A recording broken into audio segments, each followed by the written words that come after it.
no casamento do meu filho, ele pediu pro padrasto fazer o discurso de bênção de pai, já que, segundo ele, o Marcos tá sendo mais pai pra ele agora. Eu dei os parabéns pros dois e fui embora cedo. A lua de mel, que eles achavam que eu ia pagar, eu cancelei. Tenho 43 anos e isso foi no casamento do meu filho Jake, no mês passado. Jake tem 24 anos e sou pai dele desde os 3 anos, quando casei com a mãe dele, a Sarah. O pai de sangue nunca apareceu e eu adotei o Jake quando ele tinha 5 anos. Eu e a Sarah nos separamos quando o Jake tinha 16, mas sempre fiz questão de estar perto dele na faculdade e na vida adulta. A Sarah casou de novo fazendo uns 4 anos com o Marcos, que tem pouco mais de 40 e trabalha com vendas. Pelo que vi, o Marcos sempre foi legal com o Jake, e eu fiquei feliz pela Sarah. Jake morou com eles uns 2 anos depois da faculdade, para começar a carreira, e depois foi morar com a Emma, uns 6 meses antes do casamento. Nesse tempo, ele e o Marcos ficaram próximos. O casamento foi planejado por uns 8 meses. A Emma é uma menina boa e eles pareciam felizes de verdade. Eu fiquei orgulhoso de ajudar no dia deles e prometi pagar a lua de mel como presente. A gente combinou uma viagem de 2 semanas para a Itália, que ia custar uns $12.000, tudo incluído. Também ajudei com umas despesas do casamento, dei uns $8.000 pro salão e pro buffet.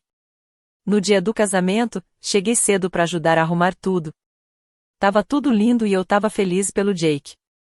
1 hora antes da cerimônia, o Jake veio falar comigo, meio nervoso, e pediu pra gente conversar. A gente entrou numa salinha e ele começou a falar que era muito grato por tudo que fiz por ele esses anos todos. Aí ele disse que o Marcos virou uma figura de pai para ele ultimamente, dando conselhos, ajudando no dia a dia enquanto moravam juntos. Ele falou que, para ele, ia ser mais importante o Marcos fazer a bênção na festa. Na hora, meu coração apertou, mas eu entendi o que ele queria dizer. O Jake falou que esperava que eu não ficasse chateado, que isso não tirava o que eu fiz por ele. Doeu como um soco, mas eu segurei a emoção. Falei que o casamento era dele, a escolha era dele, e desejei tudo de bom. Ele ficou aliviado, me abraçou e foi contar pro Marcos. Fiquei uns 10 minutos parado na sala, tentando entender. Foram 20 anos como pai dele, no final, ele escolheu o cara que tá por perto há 4 anos pra dar a bênção. Não fiquei bravo com o Jake, mas fiquei magoado de um jeito que não imaginava. Na festa, vi o Marcos levantar para falar o que era para ser meu discurso. Ele falou de ver o Jake crescer, virar homem, e disse que estava feliz de receber a Emma na família. A Sarah estava toda orgulhosa, dava para ver. Depois do discurso, Jake e Marcos vieram falar comigo. Jake me agradeceu por eu ter entendido, e o Marcos disse que estava honrado, mas que sabia que eu fui o verdadeiro pai do Jake a vida toda. Eu parabenizei os dois de coração. Falei pro Jake que estava orgulhoso dele e desejei toda a felicidade do mundo para ele e para Emma. Depois falei que ia sair um pouco mais cedo porque precisava resolver umas coisas. O Jake ficou meio chateado, mas entendeu quando falei que tinha umas ligações importantes para fazer. Saí da festa lá pelas 7 da noite, umas 2 horas depois de começar. No caminho para casa, liguei pro meu agente de viagens e cancelei a lua de mel na Itália. Como paguei tudo no meu cartão de crédito e ainda dava tempo de cancelar algumas coisas, consegui reembolso de uns $7.000, dos 12.000 que gastei. O resto eu perdi em taxas de cancelamento e depósitos que não dava para pegar de volta. Também liguei pro organizador da festa e falei que eu não ia mais pagar o resto das contas do casamento. Ele me disse que ainda tinha uns $4.000 para pagar na segunda-feira seguinte, que eu tinha combinado de pagar antes. Falei que agora eles iam ter que ver isso com outra pessoa. No dia seguinte, passei o dinheiro que recuperei da lua de mel para minha conta de aposentadoria. Senti uma paz que fazia tempo que eu não sentia. Foram 20 anos tentando ser o pai perfeito. Não me arrependo de nada, mas percebi que fui deixado de lado. Atualização: 2 semanas depois, o Jake e a Emma voltaram da lua de mel deles ontem. No fim, eles só conseguiram pagar um fim de semana prolongado numa cidade perto, em vez da viagem para a Itália. Na terça-feira à noite, o Jake me ligou. Eu senti que ele estava confuso. Ele perguntou se tinha dado algum problema com a viagem. Expliquei que eu mesmo cancelei tudo depois da nossa conversa no casamento. Ele ficou quieto um tempão e depois perguntou por que eu fiz isso. Eu disse que, já que o Marcos era mais pai para ele agora, fazia sentido o Marcos pagar a lua de mel também. O Jake tentou consertar, dizendo que o que ele falou no casamento não queria dizer que ele gostava mais do Marcos do que de mim. Ele disse que só quis incluir o Marcos na cerimônia e não pensou que isso ia me magoar. Eu ouvi tudo sem interromper e falei que entendia o lado dele, mas que tudo o que a gente faz tem consequência. Mais tarde, a Sarah me ligou, muito brava. Falou que eu fui mesquinho, que estava me vingando e que estava punindo o Jake por querer incluir o Marcos na família deles. Eu lembrei ela que dei os parabéns pros dois no casamento, que não fiz escândalo nenhum e só mudei minha ajuda de acordo com meu novo papel na vida do Jake. Ela disse que eu ainda era pai do Jake, não importava quem fez o discurso, e que eu não devia usar dinheiro para me vingar. Eu respondi que nunca me aceitei tirar nada antes e que só fiz isso depois de ouvir o próprio Jake dizendo quem era o pai para ele. Ela ficou brava e desligou na minha cara. Fiquei triste pelo Jake e pela Emma, mas senti que, pela primeira vez, parei de me deixar de lado. Por 20 anos, eu fui o plano B, o cara que sempre estava lá para tudo, não importava o que fosse. Talvez agora fosse hora de outra pessoa assumir essa responsabilidade. Atualização 2, um mês depois, as coisas ficaram mais complicadas. Os pais da Emma deram uma boa grana pro casamento e agora estão brigando com o local para pagar o resto do valor que eu tirei. A Sarah e o Marcos tiveram que se virar para arrumar os $4.000 que faltavam, e ouvi de amigos que isso trouxe problemas pro casamento deles. O Marcos achou que eu ia continuar pagando tudo mesmo depois do casamento e nem colocou isso no orçamento. A Sarah ficou furiosa porque ele não se planejou e, pelo que sei, eles brigaram feio várias vezes por causa de dinheiro e de quem deve fazer o quê. O Jake tem tentado falar comigo direto, mas nossas conversas estão meio esquisitas. Ele vive pedindo desculpa por ter me magoado e diz que ainda me valoriza muito. Na semana passada, ele me perguntou se eu não ajudava ele e a Emma a juntar dinheiro para a entrada de uma casa. Eu respondi que isso era assunto para ele resolver com o Marcos, já que agora o Marcos é o pai principal. Fiquei surpreso porque o Jake nunca tinha me pedido dinheiro assim, tão direto. Normalmente era a Sarah que vinha falar que ele precisava de ajuda e eu acabava pagando.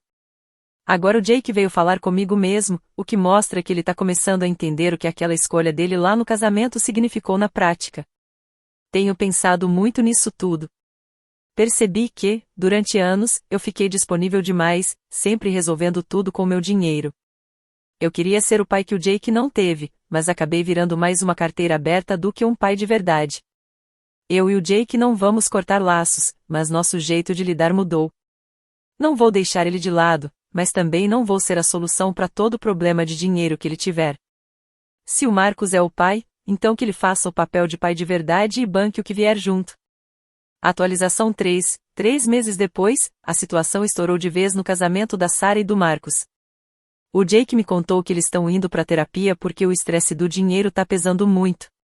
O Marcos tá com raiva de ter que pagar por coisas que ele acha que eram minha obrigação, e a Sarah tá brava porque ele não resolveu sem reclamar. Enquanto isso, a casa virou um problemão pro Jake e pra Emma. Eles contavam com minha ajuda para dar entrada, mas sem isso vão ter que continuar morando no apartamento por mais tempo.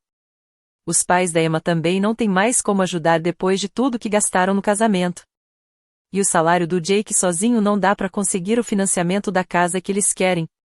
Na semana passada, o Jake me chamou para almoçar e eu aceitei. Ele estava exausto, dava para ver que o estresse estava batendo e que a ficha estava caindo. Ele me contou que se arrependeu do que fez no casamento, que queria poder voltar atrás no que disse. Falou que só queria que o Marcos se sentisse parte da família, mas não pensou em como isso ia me machucar. Eu ouvi o pedido de desculpas dele e vi que era de verdade, mas também expliquei que não era só questão de mágoa. As palavras dele naquele dia me fizeram entender meu lugar na vida dele. Eu disse que passei anos sendo o cara que ele podia contar pra tudo, mas que talvez fosse hora de mudar isso. Ele perguntou o que podia fazer para arrumar as coisas entre a gente. Eu disse que respeito não se compra com desculpa e que, se ele escolheu Marcos como pai, então tinha que bancar essa escolha. Falei que vou sempre me importar com ele, vou estar aqui para dar conselho e apoio quando ele precisar, mas que a parte de ser a carteira aberta acabou. A conversa foi difícil, mas precisava ser dita. O Jake pareceu entender que o que ele fez no casamento não foi só um gesto simbólico, teve consequência real. Ele escolheu quem era o pai principal e isso muda as coisas. Atualização final, 6 meses depois. Agora a poeira baixou e eu tô muito melhor do que tava no começo dessa história. O Jake e a Emma ainda tão com aperto de grana, mas tão dando um jeito sozinhos. A Sarah e o Marcos estão tentando resolver as coisas na terapia, mas sei que dinheiro ainda é um assunto complicado lá na casa deles. O Jake tem falado comigo várias vezes nesses meses. Nossas conversas têm sido boas. Ele parou de pedir dinheiro e agora vem falar sobre o trabalho dele, os problemas no casamento, coisas de pai e filho mesmo. Nosso relacionamento tá mais de verdade agora, sem ser só dinheiro envolvido. Comecei a namorar de novo, uma mulher chamada Lisa, que também tem filhos grandes. Ela entende bem como é ter família misturada e não espera que eu resolva tudo pagando. A gente tá indo devagar, mas eu tô feliz de ter alguém que gosta de mim pelo que eu sou, não pelo que eu posso pagar. O dinheiro que eu não gastei no casamento e na lua de mel, investi na minha casa e na minha aposentadoria. Tô na minha melhor fase financeira dos últimos anos e durmo tranquilo, sem ter que ficar pensando no próximo pedido de dinheiro. O Marcos até melhorou em algumas coisas, e isso eu respeito. O Marcos ajudou o Jake a negociar um salário melhor no trabalho e ensinou ele a cuidar melhor do dinheiro. No fim das contas, ter outra pessoa assumindo essas responsabilidades de pai ajudou o Jake a crescer como adulto. Pensando naquele dia do casamento, vejo que as palavras do Jake me machucaram, mas também abriram meus olhos. Passei 20 anos sendo o cara que sempre dava apoio, mas nunca cobrei que ele realmente desse valor para isso. Às vezes, a pessoa só entende o que perdeu quando sente na pele as consequências. Hoje eu não guardo mais mágoa. O Jake continua sendo meu filho e tenho orgulho do homem que ele virou. Só que agora nosso relacionamento é baseado em respeito de verdade, não em dinheiro. E isso faz bem para os dois lados. Às vezes, o melhor presente que a gente pode dar para alguém é deixar a pessoa aprender a se virar sozinha,